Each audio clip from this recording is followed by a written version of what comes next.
Baik, Assalamualaikum warahmatullahi wabarakatuh. Di sini saya akan membahas materi mengenai perubahan dan pengembangan PT Kimia Farma.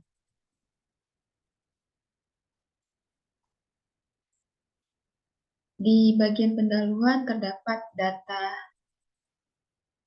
eh, penjualan sampai laba sebelum pajak dari tahun 2017 sampai 2021.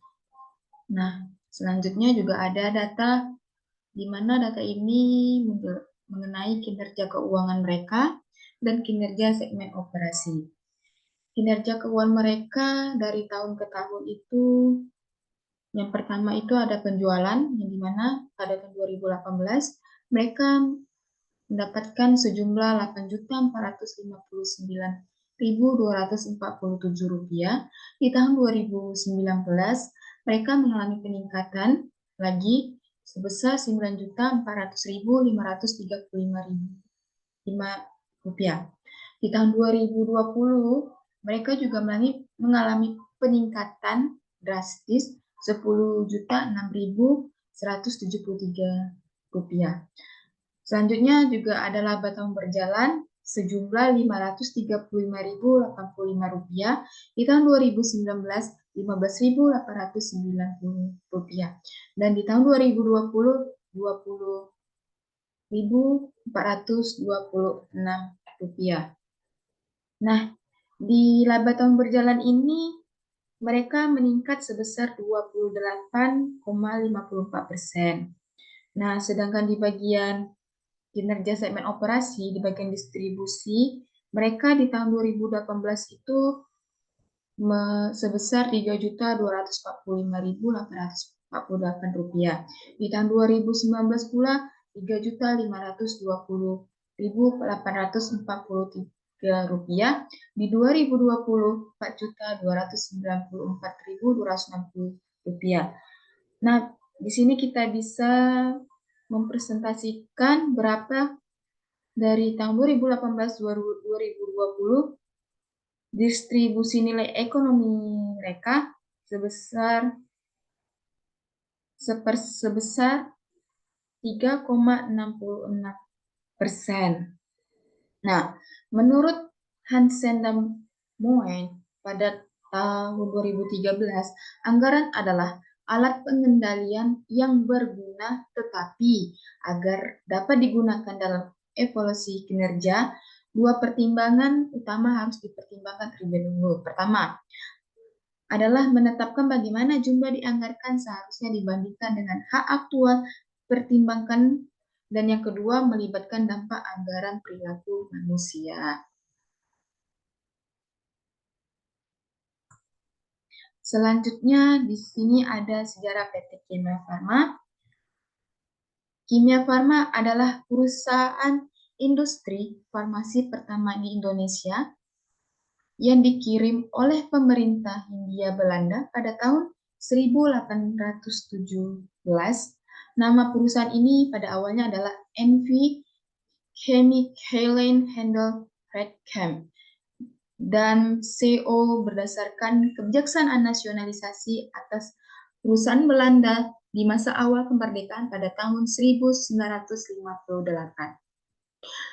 Pemerintah Republik Indonesia melakukan peleburan sejumlah perusahaan farmasi menjadi PNF atau Perusahaan Negara Farmasi Bhinneka Kimia Farma. Kemudian, pada tanggal 16 Agustus 1971, bentuk badan hukum PNF diubah menjadi perseorangan terbatas, sehingga nama perusahaan tersebut berubah menjadi PT Kimia Farma Persero. Nah, PT Kimia Farma ini juga memiliki 3 anak perusahaan. Yang pertama yaitu PT Kimia Farma Trading dan Distribution yang bergerak di bidang perdagangan dan distribusi baik obat maupun alat kesehatan. Nah, yang kedua, PT Kimia Farma Apotik.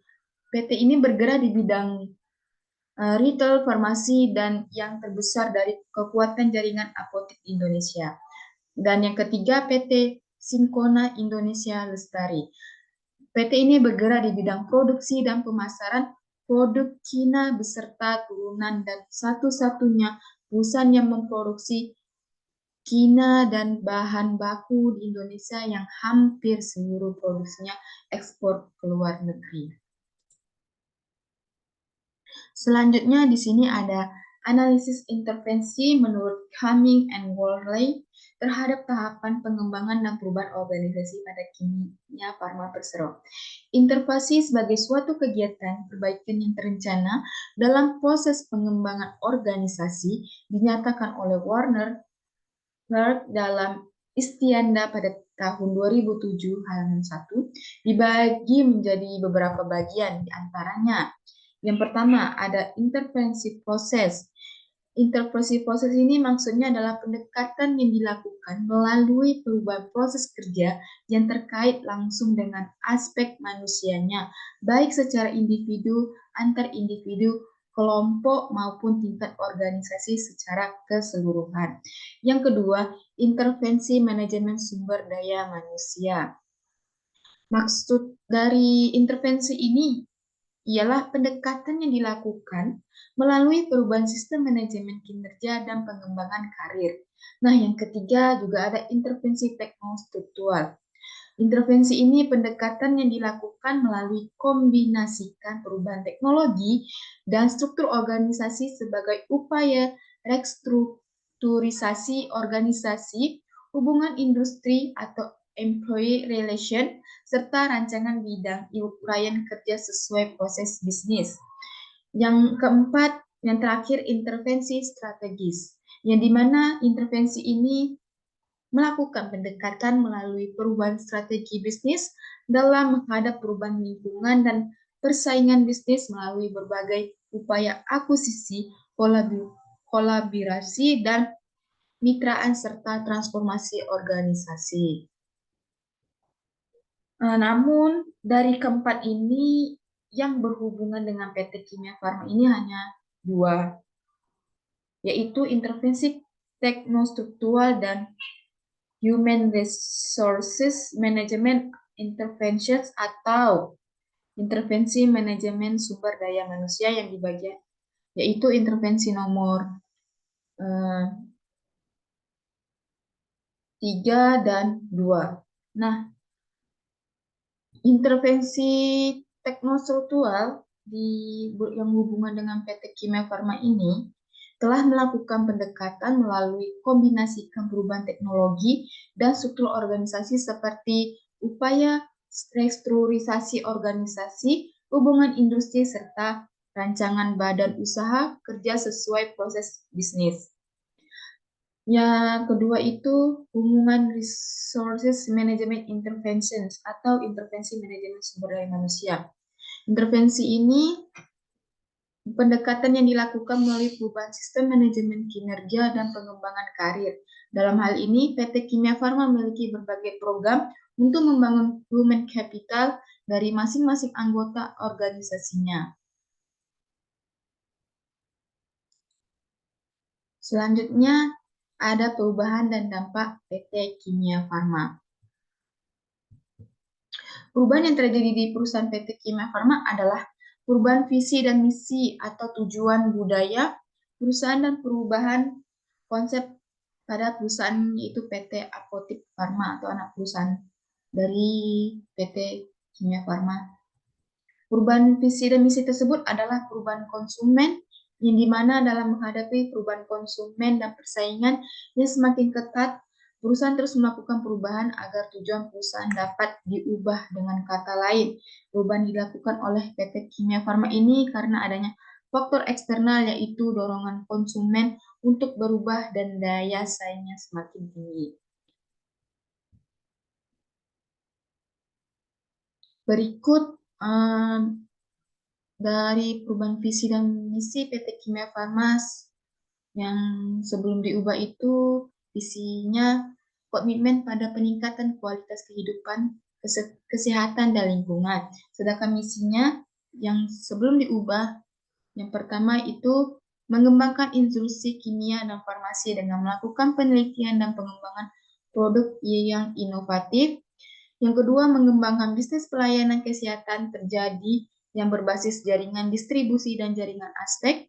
Dan yang ketiga, meningkatkan sumber daya manusia, dan mengembangkan sistem informasi perusahaan. Nah, di tahun berikutnya, mereka mengalami mengubah visi misi mereka, yaitu menjadi perusahaan healthcare pilihan utama yang terintegrasi dan menghasilkan nilai yang berkesinambungan. Sedangkan yang visinya yang sudah dirubah yaitu melakukan aktivitas usaha di bidang-bidang industri dan farmasi, perdagangan dan jaringan distribusi retail dan layanan kesehatan serta optimalisasi aset. Yang kedua, mengelola perusahaan secara good corporate governance dan operational excellence didukung oleh profesional. Yang ketiga, memberikan nilai tambah dan manfaat tinggi kepada seluruh stakeholder. Yang terakhir ada kesimpulan. Dari kesimpulan semuanya, dari materi semuanya, dampak dari perusahaan dilakukan PT Kimia Farma terbukti berhasil karena pada tahun 2017 yang lalu PT Kimia Farma mengalami pertumbuhan sebesar 10,15% dibandingkan di tahun 2018, jauh di atas pertumbuhan pasar farmasi sektor apotik pada tahun 2017 yang hanya sebesar 6,5%. Selain itu, keberhasilan yang digapai oleh PT Kimia Farma dapat dilihat dari penghargaan yang telah perusahaan dapatkan.